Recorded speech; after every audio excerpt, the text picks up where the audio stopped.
अगर आपके ऊपर किसी बंदे ने झूठी एफआईआर करवा दी है तो फिर सबसे पहले आप प्री अरेस्ट बेल करवाएंगे अपनी, जिसको हम जमानत कबल गिरफ्तारी भी कहते हैं। उसके बाद हाई कोर्ट के अंदर एक रिट फाइल करेंगे जिसे हम क्वेश्चनिंग ऑफ एफआईआर भी कहते हैं।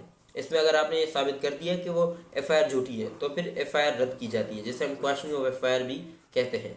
लेकिन हाई कोर्ट के अंदर सारी एफआईआर क्वेश नहीं होती। हाई कोर्ट देखती है कि अगर आपके पास अल्टरनेट रेमेडी मौजूद है तो फिर आपको वहीं जाना है।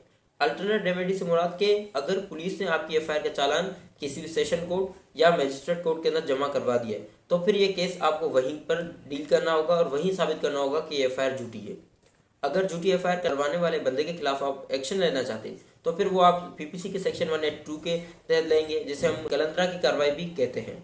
इस कार्रवाई के मुताबिक अगर उस बंदे ने आपकी झूठी जो एफआईआर करवाई थी, अगर आपको उससे सजाए मौत होती तो फिर उस बंदे को 7 साल की सज़ा दी जाएगी। अगर आपको उम्र कैद की सज़ा होती तो फिर उसे 5 साल की सज़ा दी जाएगी। या आपको अगर कोई भी मुख्तलिफ अरसे के लिए सज़ा होती तो फिर उस अरसे का चौथा हिस्सा उसे सज़ा दी जाएगी, ये कैद किया जाएगा, या तो फिर जुर्माना भी हो सकता है। लेकिन अगर पुलिस को लगता है कि आपके ऊपर, इस केस से पहले ही पुलिस को लगता है कि आपके ऊपर एफआईआर जो हुई है वो झूठी है, तो फिर पुलिस उसको डायरेक्ट रद्द नहीं कर सकती। पुलिस फर्स्ट क्लास मजिस्ट्रेट के पास जाएगी और फर्स्ट क्लास मजिस्ट्रेट हमारे जो हाईकोर्ट के रूल्स है वॉल्यूम 3 चैप्टर 11 और सेक्शन डी के तहत उसमें सारे रूल्स लिखे हुए हैं, उनके तहत फर्स्ट क्लास मजिस्ट्रेट उस आपकी एफआईआर को रद्द कर सकता है।